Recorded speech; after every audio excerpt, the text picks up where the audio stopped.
Mary has joined us, and Tom, and someone else. Glad you all joined us. And Josh is here with us as well. This is the 7th class of our 26th class structured study of the Dhammapada. These first 6 classes address in an ever more focused way the refined mindfulness that the Buddha teaches that is necessary for developing the Dhamma. And so this chapter, and it's kind of interesting in its placement in the Dhammapada, describes the results of that refined mindfulness. And as I read this, notice how human these qualities are that the Buddha is describing as awakening, meaning there's nothing magical or mystical in this particular chapter, and all of the Buddha's Dhamma points to that. But this particular chapter shows the practicality of an awakened mind. Arahant means awakened, or gaining full human maturity. The Arahantavagga, the qualities of an Arahant. The Buddha's words, the Arahant, the perfected one, who has completed the Eightfold path, who is free of disappointment, who is free of all worldly entanglements, has abandoned the fever of passion. Does anyone think they can't do that? Mindful of right effort, they are not attached anywhere. That's a direct Dhamma teaching, isn't it? So right effort is recognizing and abandoning craving and clinging. Read it again. Mindful of right effort, holding in mind right effort. That's what mindfulness means. Mindfulness means to recollect or to hold in mind. Holding in mind right effort as it relates to the entire Eightfold path, we become detached or are not attached to the things of the world anymore. We've abandoned craving and clinging anywhere. And these are, there's no magical or mystical words here. Anywhere means anywhere. It means in our entire human existence, there's no longer any craving for or clinging to things rooted in ignorance of Four Noble Truths. The Buddha continues, like swans who abandon a lake, they leave home after home behind. So this doesn't necessarily mean that as Dhamma practitioners, we simply become wanderers, which is what a lot of them did during the Buddha's lifetime. It means that we leave familiar place after familiar place behind. We let go of all the things that are familiar but rooted in ignorance. All of our thoughts that bring us comfort within the suffering of ignorance. That's to be recognized and abandoned. That's more what the Buddha is referring to rather than a physical home. It's the home after home that we establish in our lives that make us feel temporarily comfortable. And let me say it this way, right in the world. But we've just developed another conceptual way that's rooted in ignorance and will only lead to disappointment. The wise understand that whole process. Those who abandon clinging do not accumulate and do not overindulge with regards to food, whose purpose, not food's purpose, their purpose is understanding and unbound freedom. They cannot be tracked like the birds in the air. What does it mean they cannot be tracked like the birds in the air? They're living entirely ordinary lives. There's nothing extraordinary. There's nothing that would get you to notice them or track them in the world, save for the way that they hold themselves. We talked a little bit about this in the last couple of weeks about sharing the Dhamma with others and how to do it and what we need to own. Jen really showed that when she taught. If we're going to live as awakened human beings, as true Arahants, we do it with absolutely no self doing it, meaning we're not projecting ourselves as awakened human beings. We're simply human beings. It's the world that doesn't understand that. It's not something that we have to project. It's something that we live. We cannot be tracked. Like the birds in the air, those whose fetters are destroyed and are not attached to food, whose purpose is understanding and unbound freedom, even their path cannot be tracked like the birds in the air. It's an ordinary path. There's nothing extraordinary about it. Of course, it's extraordinary in what it brings us, but it's simply a way of living a human life to its fullest. That's all it is. of course, it couldn't be anything more. We couldn't want for anything more, could we? Except understanding who we are in relation to the world we live in. That's what the Four Noble Truths represent.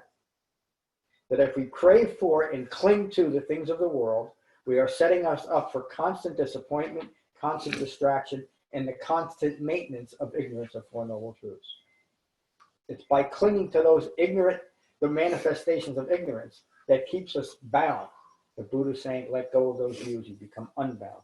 All beings hold dear the wise who know restraint, like a charioteer restrains a horse. All beings hold dear the wise who have destroyed pride, greed, aversion, and deluded thinking. The wise, the Arahant, like the earth itself, resents nothing. What a powerful line there. Another discipline that I'm a part of is the recovery community. One of the sayings, and they have a book called Alcoholics Anonymous, known as colloquially as the Big Book. One of the most important lines, again, it's often overlooked, is that resentment is a number one offender of addicts and alcoholics, but resentment is a number one offender of everyone, isn't it? It's not just addicts and alcoholics who become resentful. With those trying to recover, especially early recovery, you have to be very careful of resentment, because when you're full of resentment, you're going to take a drink or a drug. But compulsive people get resentful, don't they, when they're not getting their way? And every human being is compulsive in some way if their minds are rooted in ignorance. So you could say that just as resentment, as the Big Book says, resentment is a number one offender, and in the Dhamma, resentment is a number one offender. Another word for resentment is ill will. There's a whole aspect of the Dhamma about addressing ill will, isn't it? It's to be recognized, and what do we do with it once we recognize that we're full of ill will? Well, first we take ourselves out behind a shed and we beat the hell out of ourselves for at least 1 week. We recognize that we're stuck in ignorance and it's manifesting as ill will, and we very gently let it go. And once we really let it go, it'll never arise again. That's what the Buddha says here. The Arahant, like the earth itself, resents nothing, is resolute as a stone pillar in the Dhamma, their mind pure, concentrated, refined, is free of all worldly entanglements. Again, the Buddha is simply describing what it means to be an awakened human being. Does anybody here, I want to see the answer. Okay, I'm watching close. Does anyone here feel that you can't do that? Free yourselves of worldly entanglements? At this moment? As part of the Dhamma. Right now, yeah. You feel like you can or you can't? I can't. Why not? I don't think that I have the skills developed just yet. Do you think that this path will develop the skills within you? Yeah, I have faith in that. Sure. Oh, okay. Absolutely, I have faith in the Dhamma.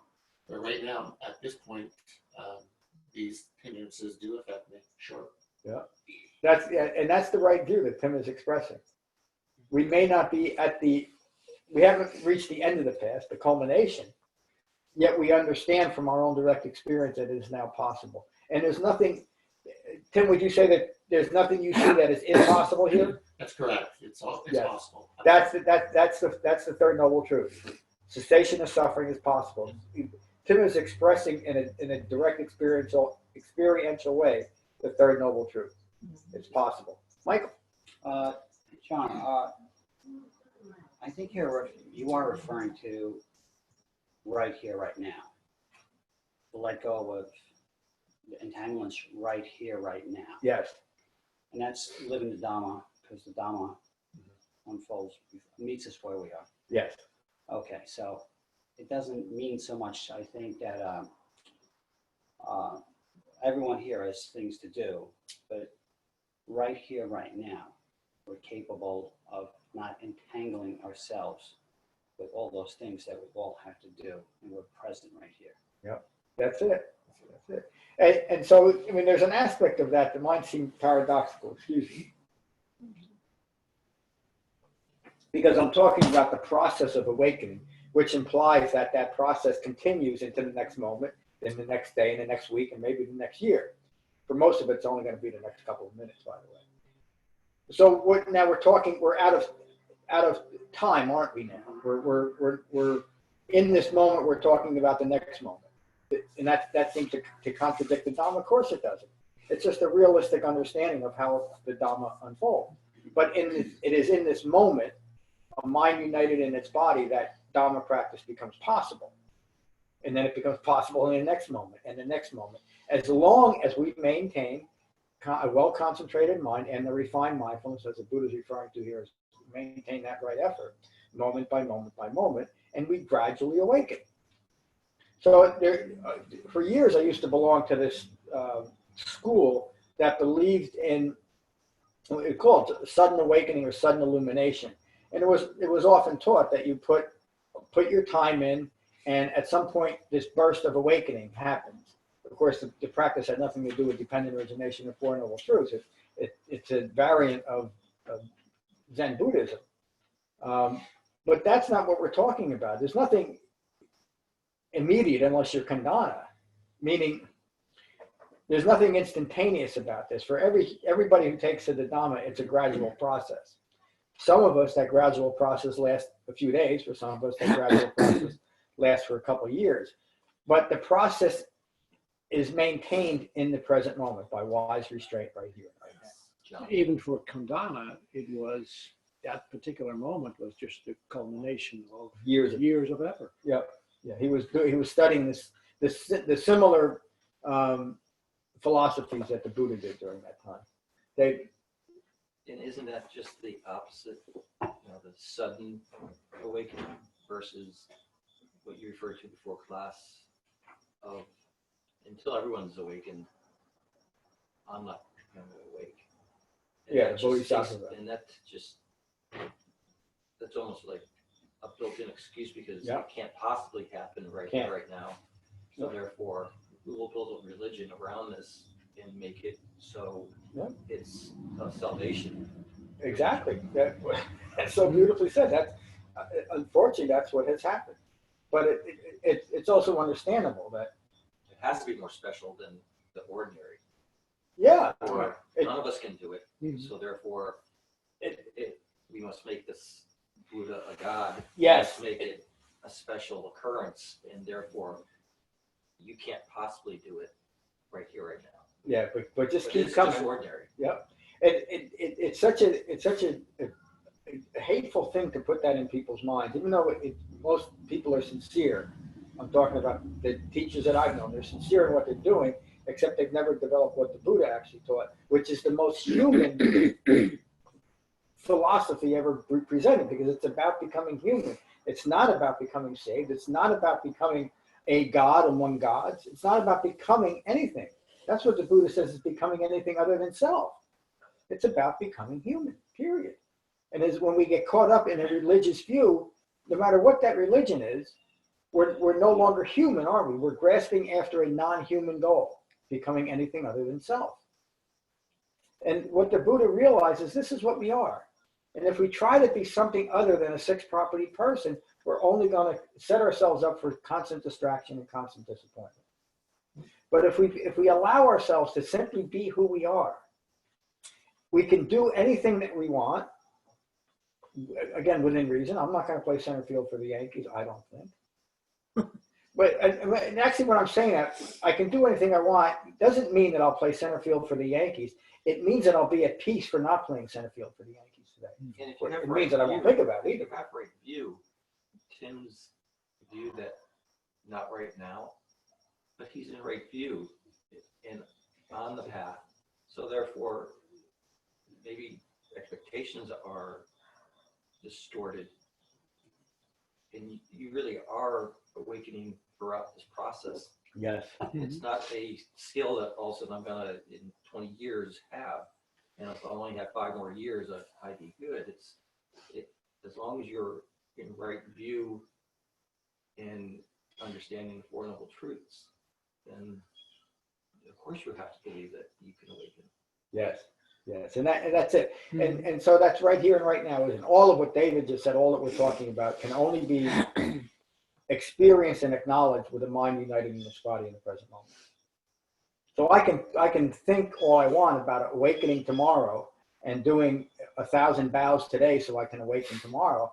But just because I believe in 1,000 vows and I do them, and if I do them, I'll awaken tomorrow, I probably won't awaken tomorrow, will I? And so I've just set myself up with an incredible amount of effort for disappointment tomorrow. And so then what do? I'm either going to blame myself because I don't deserve salvation. I'm so bad, self-loathing, the common human problem.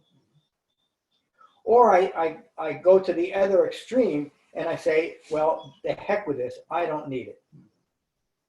I'm above all of this. And that's perfectly fine too.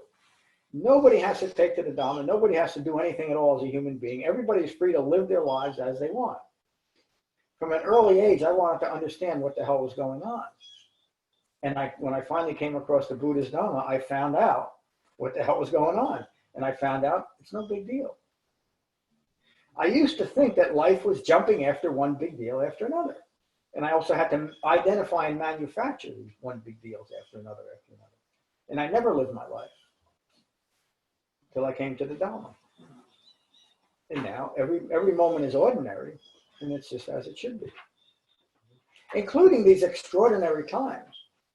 You know, sometimes I think about, I was born in 55. I went through the protests / riots of this late 60s, early 70s, and into the 80s. There's no difference now than there was then, but at that time, I was very, very concerned about what was occurring in the world in a way that I felt I should do something about it. Now I'm very concerned about what's going on in the world, but I understand it. And I know that the most important thing I can do for all the turmoil in the world today is to take to the Dhamma and awaken, because it's the one thing that I can do that will help diminish the ignorance in the world. The one thing. Getting on my high horse, getting out a megaphone, becoming an engaged Buddhist is not being a Buddhist. Taking to the Dhamma is being a Buddhist. And then you are engaged each and every moment of your life. And you are engaging with humanity each and every moment of your life. When I decide that I know better than the rest of the world, except the ones that I associate with, what you should do, then I'm no longer living my life right now, am I? I'm living your life. I'm in your head. That's an awful place. I spent a good portion of my life in other people's heads. And John, you described exactly a smaller moment about Jen and her anxiety and her moment of teaching and how she realized, because being within the Dhamma, that it just wasn't about her and her anxiety. So just maybe riots or your moment of anxiety that you realize right here, right now. And it's a perfect example of the same thing. Exactly. It is. Thank you for that great perception. So I guess the theme that's developing here is that awakening is possible for every one of us who's practicing the Dhamma, the pure Dhamma, and it's no big deal. Of course, with us, it's the most important thing in our lives. So the awakening is significant. But if we learn very quickly that there's no I-making in the Dhamma. And when we catch ourselves. That's kind of what Tim was describing. When he recognizes I-making is when he's out of his mind, but he now has the tools to bring his mind back into his body. This is not me, this is not mine, this is not what I am. The Buddha continues. Calm thoughts, calm speech, calm deeds. The Arahant, truly knowing the Four Noble Truths, is perfectly tranquil and wise. Again, it's a complete Dhamma teaching. This is what it means to be awakened. Calm thoughts, calm speech, calm deeds. The Arahant, truly knowing the Four Noble Truths, is perfectly tranquil and wise. But you think of an image of the Buddha, that's how he's almost always portrayed that way. Tranquil, looks pretty wise. The Arahant is free of blind faith. Again, such an important line. And knows. Free of blind faith and knows the end of karma. Having abandoned the fetters, the cause for suffering has ceased. This one is the most excellent of all people. Inspiring indeed is the Arahant's dwelling, whether village, forest, or mountain. Inspiring are the quiet spaces where worldlings find no pleasure, only peace. Inspiring is where Arahants, free of passion, rejoice from abandoning chasing sensual pleasure. Abandoning chasing sensual pleasure. That's the constant distraction of a mind rooted in ignorance. When that mind becomes agitated and restless, it's because it's rejecting becoming calm and present in this moment. Let's go online first, as we always do, and we'll go to Josh first. Josh, how are you?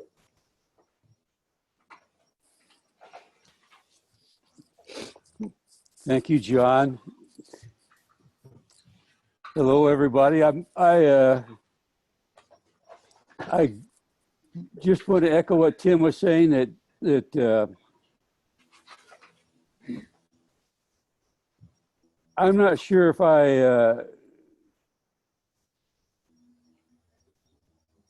am an Arahant yet, but I do know that in my day-to-day life, when I start really getting anxious or angry or whatever, if I just try to return to my breathing in that moment,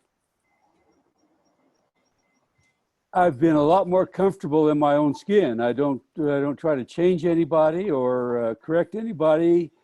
I sometimes do say I disagree with you, but I don't do it in an angry way. And I really do believe that they're doing the best they can, and let it go. So it has helped me a lot in just kind of going with the flow of life a lot better than I have in the past. Thank you. Thank you, Josh. It's worth the price of admission, isn't it? It is. Thank you. Tom, how are you? Hi, John. I'm good, thank you. And who's with you? I've got some friends with me. Yeah, I've got Alex, who joined a few weeks ago. Oh, yeah, I remember. How are you, Alex? And then Alice is a friend of mine, also from London. Hello, Alice. Welcome to our Sangha. Yeah. Thank you. Yeah, and we're doing a little kind of mini retreat of our own this weekend. Nice. So we thought it would be great to just dial in Saturday afternoon for us and yeah, join the Sangha. We'd love to sort of build our own little Sangha or something in the UK one day. So yeah. Sounds like you got a good start. Looks like you got a good start there. Yeah, we certainly do. Yeah. So yeah, thanks again for the teachings today. Just for me, I guess the thing that really there's a couple of things. I guess first of all, like this idea of enlightenment. Again, I think we all met actually through a Buddhist retreat, and I always felt that enlightenment was some kind of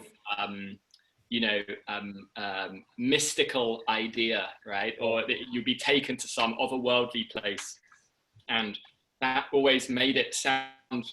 I really see how it's just contributing towards it's another fabricated view, and it's something you're sort of clinging towards and you work towards. And I thought, I don't know if it was Tim or who it was there, but was talking about that's how sort of religions are sort of, that really hit home with me. That's how religions are formed, because it's like, okay, you can't get it now, but if you work really, really hard and you follow these rules, then one day you'll have some amazing experience, which is only reserved for a very limited few.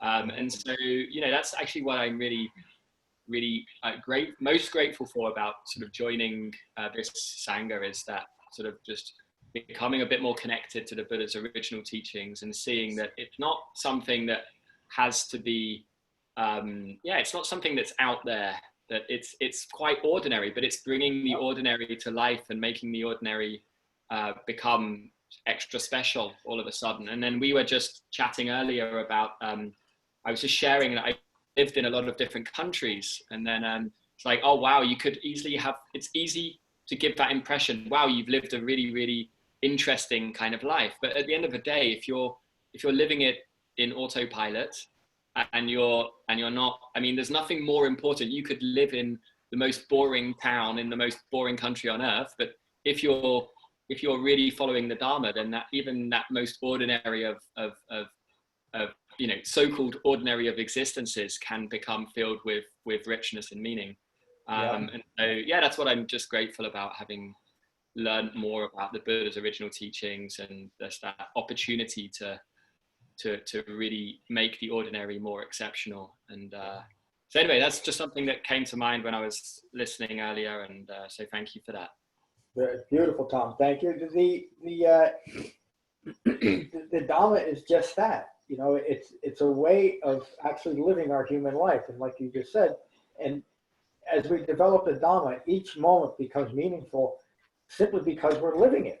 We don't need to grasp after anything in the future or accumulate anything, because there's enough right here and right now for being a human being. So thank you. Alex, do you have anything you'd like to add? You don't have to, but we'd love to hear from you. I'll keep it short, but yeah, just thanks again for the talk. And no, for me, it was just nice to normalize the concept of enlightenment, because a bit like what Tom said, we went on I'm quite new to Buddhism. Just this year, I've kind of started to explore it. And straight away, I did see enlightenment as this thing that I have to work really hard for, and is in another realm of magical existence. And the way you described it is actually, it's just becoming human, and there's no big deal, you know, and it's not going to happen in this magical moment. So I'm still exploring different views of Buddhism, and different people put it in different ways. And when I've heard you speak a couple of times now, and when you express it, it just helps me relax a little bit more and calm down. And I think I need that at the moment, because I got a bit lost with Buddhism recently, where I've been trying to cram my head with things and work hard for it. So I'll be coming back to this Sangha and your talks, because it helps normalize it for me, and I think that's what I need at the moment. Yeah, good. I'm glad you joined us, Alice. Alice, it's nice to meet you. Yes, you too. I don't have much to say other than thank you for letting us sit in. I have been listening to your podcast, so it's nice to be joining live. And you've got the books. Oh yeah, I've got the book. Yeah. Brilliant. So yeah, no, thank you. Again, thank you for joining us. You might find on the website there's a category near the top of the homepage on Siddhartha Gautama and his Dhamma, practical right here, et cetera, et cetera. There's some articles in there about the development of the Pali Canon.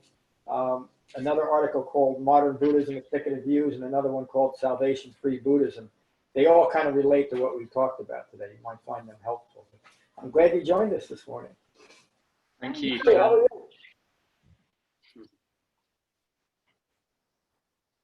Good morning, Mary. Good morning, John. Good morning, everyone. How are you? Morning. I'm very good. How are you? I'm good. Good. I think it's very helpful what everyone has said. I agree with much of what David was saying, that it is understanding that those moments of right view are part of that experience, you know, that having right view in a situation where maybe previously you would have had very high emotion, that right view and the ability and mindfulness to recognize it is that moment. And so we're living to sort of stretch those moments out to be longer and longer, you know, so that they become integrated, that the Eightfold Path isn't something you just come to when you find yourself in a stressful situation. It becomes more and more a daily part of your life, and it becomes you. And then when I feel like when I've experienced the further integration, when I can recognize within myself that there's been a further integration, is when I know I'm on the right path, that I'm experiencing it. You have to see it to realize it. You have to be with it to experience it.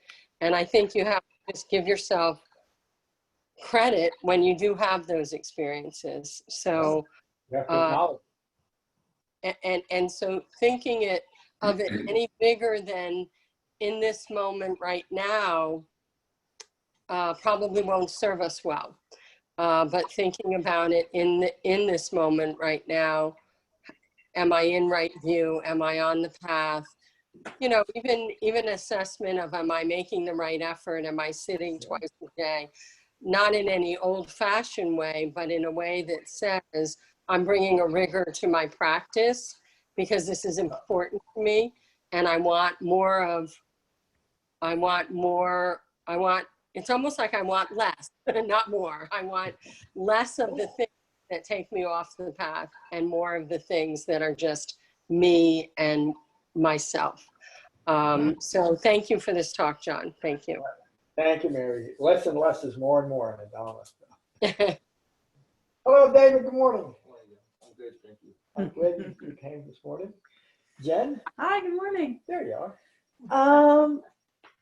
Yeah, so a couple things that I just wanted to comment on. The first was that, I think having a calm and peaceful mind and a spacious mind is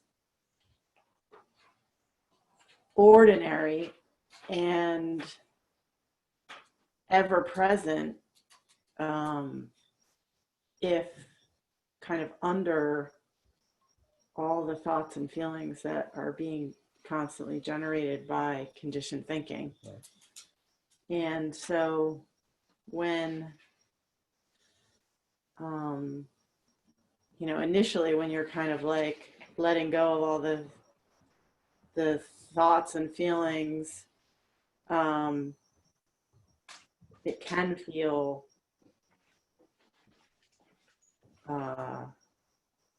dull and boring. Yep. And that can further distract the mind into, just more distraction. Yep. Just because we're so out of practice, or we're so not taught or conditioned or encouraged in our culture to be not constantly trying to acquire and get and achieve. Yeah. And so it's just foreign to feel space in the mind and to feel calm and at peace. So I don't know, there's something that a couple people said that I just kind of wanted to point that out. Yeah, it's almost like the world insists that we do something. Mm-hmm. And we tend to cling to identities that we can associate with other people that are like us. And so then we become that. Mm-hmm. It's another example of becoming anything other than self. And it's for the most understandable reason. We just want to fit in. We want to be part of the world. Mm-hmm. That's an entanglement, Mm-hmm. isn't it? Even the desire to be a part of the world is rooted in ignorance of Four Noble Truths. It doesn't mean that we become antisocial. In fact, it means just the opposite. We're living a more meaningful life. We're having a more meaningful impact on our society as an awakened human being. The less entangled we are in the world, the less we contribute to this stress and suffering Mm-hmm. in the world. Mm-hmm. And so a truly compassionate person who understands that will do what the Buddha said. They'll take to the Dhamma like their hair's on fire. Because we care about ourselves and we care about other human beings. And we know this is the most loving thing we can do for ourselves and all of it. There's one more thing I wanted to say Please. too, is that just in the conversations about, Buddhism, and it always, I mean, John, you just know so much about all of the Buddhism that's out there and what everybody thinks about it. And I mean, it's like this whole world that I have no idea about because I just didn't even, I don't even have really any kind of religious experience, That's good. background or anything, totally. Bless it. I don't know. I'm not sure, if I would say that, because I definitely am entangled in the world, and I definitely have a whole lot of conditioned thinking, and just, even when I started coming here, I didn't know that this was Buddhism. I had read your book. I somehow didn't really understand, all I was gleaning from the book was just, oh, wow, I could really use some of that. Get to think whatever I want when I want to think it. Get to have a calm mind. Get to interrupt my thoughts. Wow, that sounds like something I'm on board with. So let me just keep. But because of my conditioning, I just didn't see anything about Buddhism. And it wasn't until I was in 6 months where I was like, am I practicing Buddhism right now? Is that happening? So I don't know. I just kind of wanted, I don't know why I wanted to point that out. Just coming from a completely different, coming from a different place. Everybody needs to hear that, though. It was when I read, use my book. When I read Becoming Buddha now, the whole thing is obvious to me. I mean, it should because I wrote it. But when I first read these suttas, they meant nothing to me. But I also understood that there's something here, and it was really by reading it over and over again, using the meditation method that the Buddha taught rather than the ones that I had learned, and slowly letting go of what I wanted Buddhism to be, and then. Like you, it wasn't an instantaneous awakening, but it was an instantaneous understanding of what the Buddha was actually teaching. And that's when I understood dependent origination of Four Noble Truths is the foundation for everything the Buddha taught. And then it makes sense. Thank you, Zach. Hello, Ron. Hello, John. Yes, great session. I saw this line, like swans who abandon the lake, they leave home after home behind. Yeah. And God, what a great image. And he's not talking about the monks that leave their home behind. He's talking about where you are in the world, where you live in the world. Yep. You can be there for an hour and it's home. You can be there for 40 years and it's home. But still, you're always ready to pack up your bag and go to whatever else. If it stops being the right place, you leave. Yeah. And that non-attachment to just the place where you live is a great thing. And I flash back on the times that I was bumming around in India, a couple of 1,000 miles from home, no money in my pocket, one bag on my shoulder, and that was it. And which was a great experience. It took me quite some time to realize that, because I used to think that this was a problem, that I was, 3,000 miles from home with no money in my pocket. And then I looked back on the previous months and I realized that I hadn't spent a day without having decent shelter, and I had never been hungry. And that's when it kind of struck me that, oh, the problem here is not that I'm 3,000 miles away from home and I have no money in my pocket. The problem is I'm anxious about it. Yeah. I have no reason to be anxious about this whole situation. So that was a real life-changing experience. I realized I'm here, everything's cool. I don't need to worry about this. You know, it's fine. Life's good. So just wanted to put that in. Thank you, Ron. Well said, well said. Becky, how are you? I'm fine, thank you. You know, I gotta ask you all, just, it's kind of late. To Oh, speak, please speak your mind, but speak rather quickly.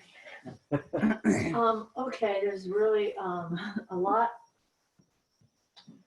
has happened to me today listening to all of this. And one thing that I keep coming back to is when I'm sitting here, at times I feel, sometimes I feel overwhelmed all of a sudden by something that you will say. And I discovered today that the thing that overwhelms me the most is when you say, this is something we can all do. That's what's always attracted me to the Sangha, is that it's something that you can do yourself. Yeah. And that's so comforting. And then I just want to echo what Mary said, is when you have those moments during your day, when you actually realize that in this moment, I am practicing the Dhamma. They are fleeting for me, and they don't happen every day. But when they do happen, you really need to give yourself credit. Yeah. You need to recognize that. And it's a great way to continue right effort.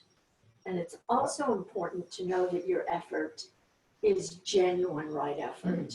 I think you can fool yourself into thinking that you are doing what you're supposed to be doing and that you're making genuine right effort. And it's not genuine right effort. And I think the way you know that is those moments stop all of a sudden. Yeah, They and it just happens when you stop. disregard the Eightfold Yeah. Path and start Yeah. adding something or taking something out. And you sometimes you're sitting every day and you're thinking you're doing it and you're just not genuinely doing it. Yeah. So I think that's important to realize. It is. Thank you. Thank you all. Good morning, Julia. Good morning, John. Good morning, everyone. I'll try to be brief. I came across a word the other day, and I think this is like the meaning of an Arahant. It was imperturbable, and the word is not able to be pierced or penetrated by any entanglements, marked by extreme calm, impassivity, and steadiness, complete serenity. When I came to this word, it was like during reading with my students. I thought, wow, that's an intense word. That's exactly what an Arahant is. Yeah. A person who has completely released everything, has profound wisdom and profound compassion. And the thing that gets me is the profound compassion, because that's a deeper understanding of compassion. It's not empathy. It's not sympathy. It's not even compassion. It's something beyond. This being is so released from everything that they walk among all of us, even us who are practicing the Dhamma, and they have pure love, pure compassion, and understanding of everyone. I mean, they're walking amongst everyone who's suffering, and they're the one that has been completely released. Yeah. I think about that, and that's like a thought that's like, wow. I can't imagine being this being, you know. Yeah. You know. So this reading is about that. Is about the Arahant and what, you know, what are the qualities of an Arahant. And so that those qualities of the pure wisdom and pure compassion, you know. Well, that's it. Compassion alone is full of eye making. You know, Yes, we've it is. all heard people talk about how compassionate they I are. have I'm the most compassionate person I know. I have When to you don't explain an have it married experience, with John. wisdom, you're going to cause a lot of. Well, me too. I'm going to tell you an experience very quickly. I'm going to see if I can tell you very quickly. I had an experience of that, and I actually saw it, and I was able to recognize it as dependent origination. And I said, "Wow, I understand this now." I had a student who came to class, and for 3 days, just kept on crying. Like every time he came to class, we started talking about something triggered him, he started to cry. I started to feel like, and I actually almost started to cry. I actually had to take a break later on and go to the bathroom because I was like, oh, I'm like a mess. I'm going to cry. I felt for the boy, and I realized that, wow, I felt empathy, you know, and all of a sudden I realized, wow, I went through the process of dependent origination. I pulled whatever he had, it triggered me, made me go through the process of dependent origination. I'm no good in compassion anymore because I'm now in the process of dependent origination. So I'm lost, I'm entangled, right? And so not capable of actually offering him pure compassion to heal him, to help him. So I realized that, and I said, wow, I think I finally understand that now. You know, I finally came to understand that. But it's funny because the next day, he had come to class three different times, and he did that. And I just said to him, I started feeling it again, but I said to him, because I was doing it, breathe, take a breath, take a breath. And he's like, I said, take a deeper breath, take a deeper breath. And then he started to calm. He's calmed down, and then I said, okay, now you can, there was a therapist in our school, and I said, just take a break. This is unimportant in comparison to your state of mind right now. So I sent him in, and he was, he became calm, but he's like, oh, the breathing helped me. And I said, oh, good. That's what you have to do. So it was interesting. But anyway, that was my experience. Thank you, Julia. Thank you, I'm John. up against it. I'll give you each a minute. I'm sorry. No, it's okay. This is how long the class lasted. Michael, you got a minute. You got to say God, I'll take less than that. Noble son. Thank you. Tim, I got a lot to say, so I'm gonna pass. all right, we'll catch up next week. Got it? I'm good, John. Thank you. Yeah, maybe I'll try to make my pickup be a little bit later. Josh, did you hear everybody? Great. Okay. Good. We'll finish with Metta as we always do. Sorry for the bit of a rush here.